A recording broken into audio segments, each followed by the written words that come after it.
Hello my dear friend, इस video में हम बात करेंगे CDSL स्टॉक के बारे में।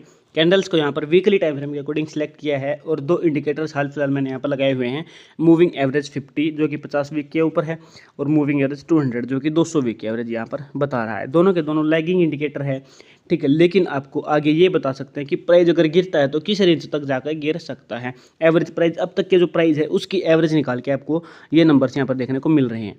मैं वीडियो के स्टार्टिंग में बताना चाहूँगा कि मैं सेबी रजिस्टर्ड न्यू इन्वेस्टमेंट की सलाह नहीं दूंगा, लेकिन जो मेरी वीडियो है इन्वेस्टर्स के पर्पज से है, यानी कि लॉन्ग टर्म की इन्वेस्टमेंट में कैसी एंट्री होनी चाहिए और क्या क्या टारगेट आगे देखने को मिल सकते हैं, ठीक है। तो यहाँ पर चलिए वीडियो शुरू करते हैं। अगर आप चैनल पर नए हैं तो चैनल को जरूर सब्सक्राइब करें।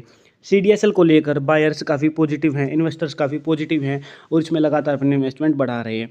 लेकिन यहाँ पर आप देखोगे तो 2025 से पहले ये गिरावट होनी शुरू हो गई थी।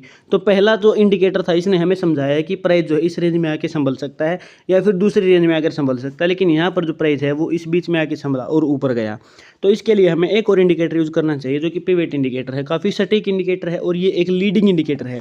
ये आपको फ्यूचर बताता है। फ्यूचर इन द सेंस की देखिए, यहाँ पर इसने जनवरी में आपको बताया कि प्राइस कहाँ पे आके सपोर्ट ले सकता है।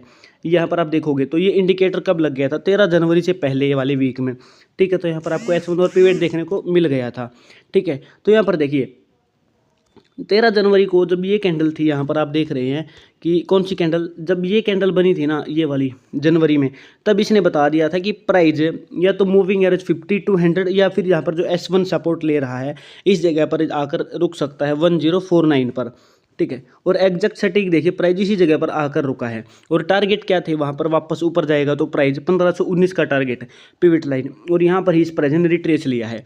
अब देखिए ये आगे कहाँ तक के टारगेट आपको निकाल कर दे रहा है, इस चीज़ को समझते हैं। तो यहाँ पर देखिए ये हमें बता रहा है 29 दिसंबर 2025 तक, यानी कि दिसंबर 2025 तक इसने बता दिया है कि स्टॉक प्राइस अगर अप मूव रहेगा तो पहला रजिस्टेंस यानी कि 2228 का, उसके बाद दोबारा अगर प्राइस रुकता है तो 2698 का, और तीसरा यहाँ पर 3407 का। मैक्सिमम केसेस में क्या होता है, जब प्राइस लगातार अप मूव पकड़ के रखता है, यानी कि स्ट्रॉन्ग बाइंग जोन रहता है, यानी कि बायर्स लगातार प्रेशर लगा के रखते हैं, प्राइस ऊपर लेके जाते हैं, तो R5, ठीक है, हाईएस्ट टारगेट, इसको भी ब्रेकआउट करेगा। जब तक ये ब्रेकआउट करता है इसका ये जोन कंप्लीट हो जाता है, और ब्रेकआउट करके कुछ टाइम हो सकता है कुछ वीक स्पेंड करे, नहीं तो मैक्सिमम केसेस में R3 R4 तक प्राइस रुक जाता है, उसके बाद नेक्स्ट पिवट बन जाता है। तो अब अगर प्राइस लगातार ऊपर जाता है दिसंबर तक और इसको 4800 को ब्रेकआउट कर देता तो पिवट नेक्स्ट यहीं पर बनेगा और आगे के सपोर्ट रेजिस्टेंस आपको देखने को मिल जाएंगे। अब यहाँ पर देखिए जो गिरावट है वो कितनी बड़ी हो सकती है, नहीं हो सकती। अब S1 पर सपोर्ट लिया, अब दोबारा से अगर प्राइस गिरेगा तो मूविंग एवरेज 50 to 100 और S1 ये तीन प्राइस रेंज हमारी बन गई जहाँ पर प्राइस आकर संभल सकता है। अब लॉन्ग टर्म इन्वेस्टर थे, उनको पता था कि यहाँ पर बिना चार्ट देखे अगर उन्होंने फंडामेंटल के बेस पे बाइंग कर ली है तो पहली एवरेजिंग वो वहाँ पर करेंगे मूविंग एवरेज 50, ठीक है। दूसरा वो सोचेंगे कि या तो S1 पे प्राइस रुके या मूविंग एवरेज 200 पर, तो जैसे वो S1 पे रुकता है तो अगर वो यहाँ पर एवरेजिंग सोचते हैं तो अब वो बहुत ही अच्छे प्रॉफिट में होंगे। इससे पहले ऊपर हाई पे बाई करने के बावजूद भी वो एक अच्छे प्रॉफिट में होंगे, ठीक है। ये लॉन्ग टर्म इन्वेस्टमेंट के पर्पज से वीडियोज़ हैं, तो अगर आप चैनल पर नए हैं तो जरूर चैनल को सब्सक्राइब करें। और मैं बार बार बताना चाह रहा हूँ कि मैं सेबी रजिस्टर्ड नहीं, इन्वेस्टमेंट की सलाह नहीं दे रहा हूँ। अब उससे पहले बैक टेस्ट करते हैं थोड़ा चीज़ों को, ठीक है। ये प्रेजेंट मैंने आपको बताया, यहाँ पर भी देखिए जब प्राइस रुक रहा था मूविंग एवरेज 50 और 200 पर आकर रुक रहा था, यहाँ पर देखिए एग्जैक्ट मूविंग एवरेज 200 पर रुका और वहीं पर S1 भी था, ठीक है। तो यहाँ पर एकदम सटीक यहाँ पर आपको देखने को मिला चीज़ें।